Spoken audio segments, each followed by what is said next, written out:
Kalian pasti sering mendengar bahwa BUMN Indonesia sering merugi, padahal badan usaha milik negara ini memegang peranan penting dalam perekonomian nasional kita.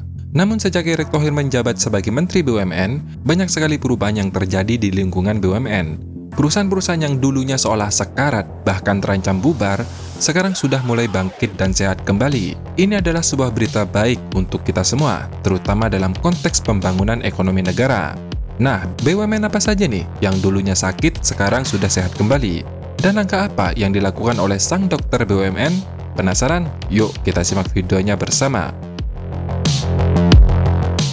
BUMN merupakan perusahaan 100% atau sebagian sahamnya dimiliki oleh negara, mempunyai fungsi dan tugas yang sangat kompleks, karena selain mencari benefit atau keuntungan, BUMN juga harus menyediakan layanan publik dan menjaga stabilitas ekonomi negara.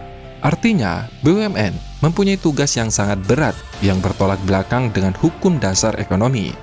Jika sebuah perusahaan swasta mengalami kenaikan biaya operasional, maka mereka bisa leluasa menaikkan tarif layanan, PHK, atau bahkan menghentikan layanan yang tidak menguntungkan.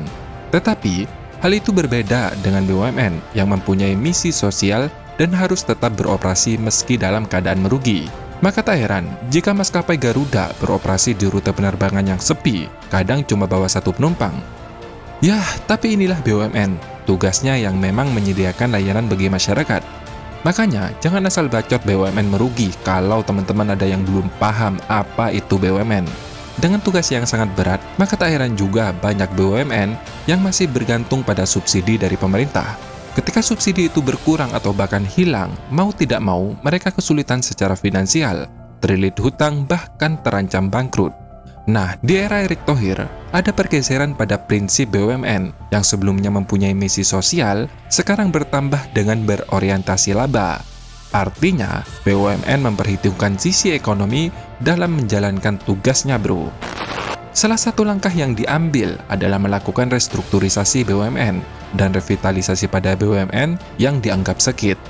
Sebelumnya, ada sekitar 147 BUMN, sekarang menjadi 47 BUMN. Dari 47 BUMN tersebut, 40 diantaranya sudah kembali sehat.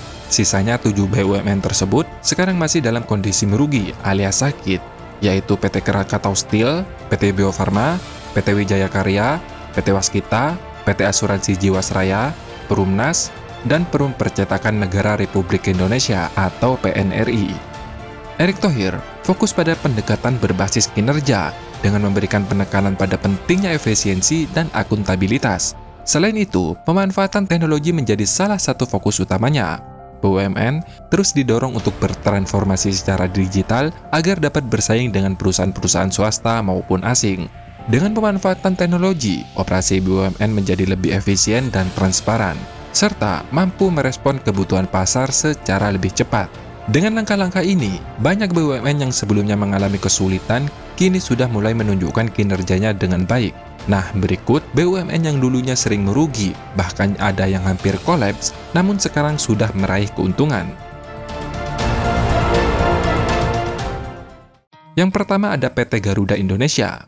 2018 atau tepatnya sebelum Erick Thohir menjabat sebagai Menteri BUMN, PT Garuda merupakan salah satu dari 21 perusahaan BUMN yang tidak mampu menyetorkan dividen. Alasannya apalagi kalau bukan mengalami kerugian.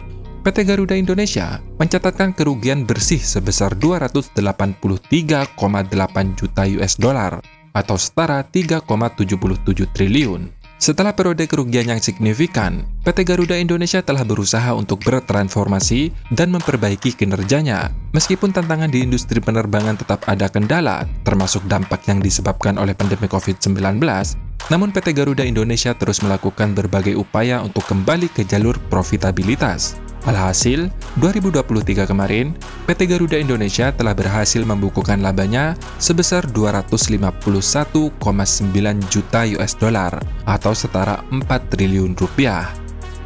Yang berikutnya ada PT Antam. 2014-2015 merupakan masa yang kelam bagi PT Antam. Meskipun penjualan PT Antam saat itu meningkat sekitar 11,7%, sayangnya Antam tetap mencatatkan kerugian sebesar 1 triliun di periode tersebut. Hal ini disebabkan karena penurunan harga komoditas yang berdampak langsung pada pendapatan dan margin keuntungan perusahaan. serta biaya operasi yang tinggi yang semakin memperburuk kinerja keuangannya. Namun, setelah berbagai upaya dan perbaikan manajemen, kini PT Antam telah mencatat laba periode berjalan senilai 2,21 triliun selama 9 bulan pertama tahun 2024. Angka ini bahkan turun dibandingkan periode yang sama pada tahun lalu, yang senilai 2,8 triliun rupiah. Yang ketiga, yaitu PT Inka. 2015, perusahaan produsen kereta satu-satunya di Indonesia ini menjadi salah satu BUMN yang menjadi beban negara. Meskipun tidak selalu dipublikasikan secara spesifik, perusahaan yang bergerak di bidang manufaktur kereta api ini mengalami kesulitan akibat berbagai faktor, termasuk kondisi ekonomi yang tidak menentu dan proyek-proyek yang mungkin belum mencapai target yang diharapkan. Kala itu PT Inka mengalami kerugian sebesar 97 miliar. Namun, setelah berbagai upaya dan beradaptasi dengan situasi tersebut melalui diversifikasi produk, sering berjalannya waktu, upaya-upaya yang diharapkan dapat meningkatkan kinerja keuangannya. 2023, perusahaan kereta api ini mencatatkan laba bersih sekitar 1,8 triliun rupiah. Yang keempat ada PLN. Dalam laporan keuangan perusahaan yang dipublikasikan di Bursa Efek Indonesia pada tahun 2018, PLN mengalami rugi bersih sebesar 18,5 triliun. Setelah di bawah navigasi Direktur Utama Darman Prasojo, PLN berhasil membukukan keuntungan terbesar dalam sejarah perseroan dengan laba bersih sebesar 22 triliun pada tahun 2023 kemarin, sekaligus mencetak hat-trick rekor laba bersih selama 3 tahun berturut-turut sejak 2021.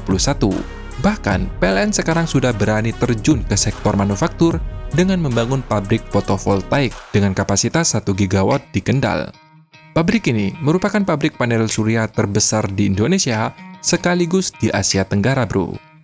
Yang terakhir, yaitu PT PAL. PT PAL merupakan salah satu perusahaan strategis negara yang paling sulit menghadapi masalah keuangan.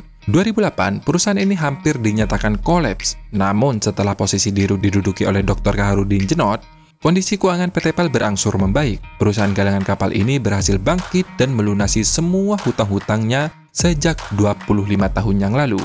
Sepanjang 2023, PT PAL Indonesia telah berhasil meraih pendapatan mencapai 3,6 triliun rupiah dan menjadi tahun dengan pendapatan tertinggi dalam 5 tahun terakhir, bro. Jadi, yang bisa kita simpulkan, meskipun BUMN memiliki tugas yang sangat berat, namun jika dikelola dengan kebijakan dan inovasi yang tepat, BUMN kita yang dulunya terpuruk kini mampu bangkit kembali. Tetapi tentu saja penting untuk diingat bahwa implementasi kebijakan yang efektif dan manajemen yang baik memerlukan orang-orang yang profesional di bidangnya. Para ahli ini dapat memutuskan strategi yang tepat untuk mengoptimalkan kinerja BUMN. Keberhasilan ini bukan hanya bergantung pada kebijakan yang diterapkan, tetapi juga pada kemampuan untuk mengeksekusinya dengan baik dan adaptif terhadap tantangan yang ada, alias pada sumber daya manusianya, bro. Nah, apakah kalian setuju jika posisi strategis seperti menteri dan dirut BUMN diduduki oleh orang-orang yang profesional di bidangnya? Nah, silakan tulis pendapat kalian di kolom komentar. Terima kasih sudah menonton dan sampai jumpa di next video. Dadah!